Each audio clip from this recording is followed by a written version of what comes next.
పంచుకున్న కులం స్నేహమన్న మాటలో ముచ్చటైన ముకురం అందమైన జీవితం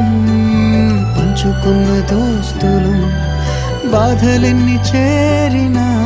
బెదిరిపోని మిత్రులం